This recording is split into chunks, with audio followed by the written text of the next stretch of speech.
ഈ പത്രങ്ങളോ ചാനലുകളോ ഒന്നും കൊടുത്തില്ലേലും സോഷ്യൽ മീഡിയയിൽ ഇത് ഗംഭീരമായിട്ട് വരുന്നുണ്ട്.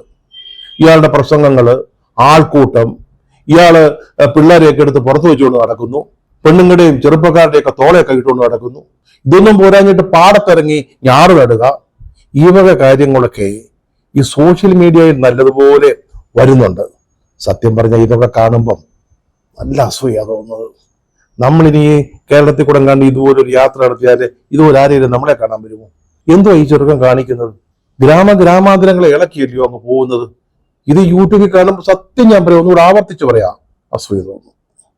പറഞ്ഞല്ലോ, ബേബി സഖാബ് പറഞ്ഞതുകൊണ്ടാണ് ഞാൻ വിശ്വസിച്ചത്. എന്തായാലും പുള്ളിക്കാരൻ ഈ രാഹുൽ ഗാന്ധിയോടൊക്കെ ശകല സ്നേഹമുള്ള കൂട്ടത്തിലാ. അവരൊക്കെ ദേശീയ ലൈനിൽ ചിന്തിക്കുന്നവരാ. ഇന്ത്യ സഖ്യം, നമുക്ക് മോഡിയെ താഴെ ഇറക്കണം, BJPയുടെ ഹിന്ദുത്വ രാഷ്ട്രീയം, അതിനെ നമുക്ക് പരാജയപ്പെടുത്തണം. അങ്ങനെയൊക്കെയാണ് ഈ ബേബി സഖാവിന്റെയും ഒക്കെ ചിന്ത.